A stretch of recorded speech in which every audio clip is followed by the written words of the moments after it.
Are there any qualitative things that management consultants are measured on?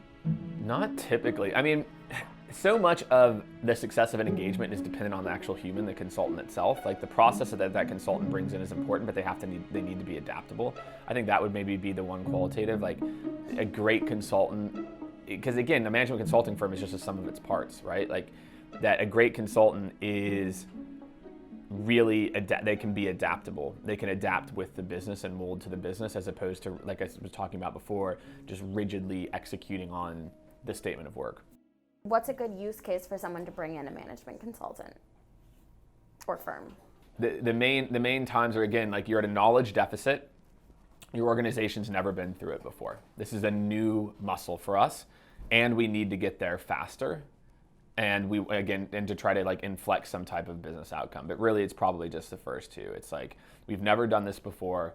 We want to get there, as opposed to just tripping over our feet, right? And we could probably get there. It might take us 2 years, whereas maybe working with a management consulting firm, we can get there in a year, or even 18 months is big when you're talking about billions of dollars. Yeah. So I think, the organization is missing something, and it's really about speed. The times, I'll tell you, I think what's another thing is the times not to bring in a management consulting firm.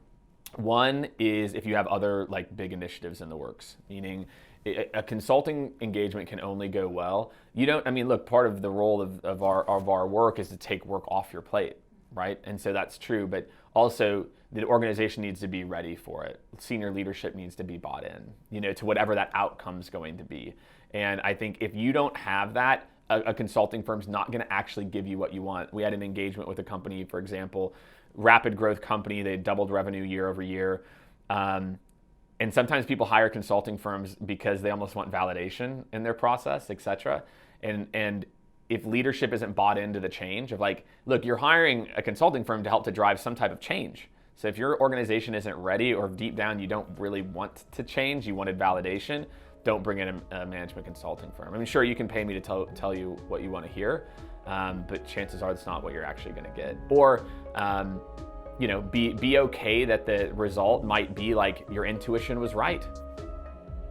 We had a client who, we dealt with, we finished the first phase, and it's like, look, we knew all these things. It's like, yeah, like you were right. Like, I can't go make up problems. Your read on the situation was right. Now where do we go from here? So I think that there's something there around like change management, and just that your organization at the highest levels is ready for it, and they're going to support it, because we can drive it home, but we're going to need them to reinforce it afterwards.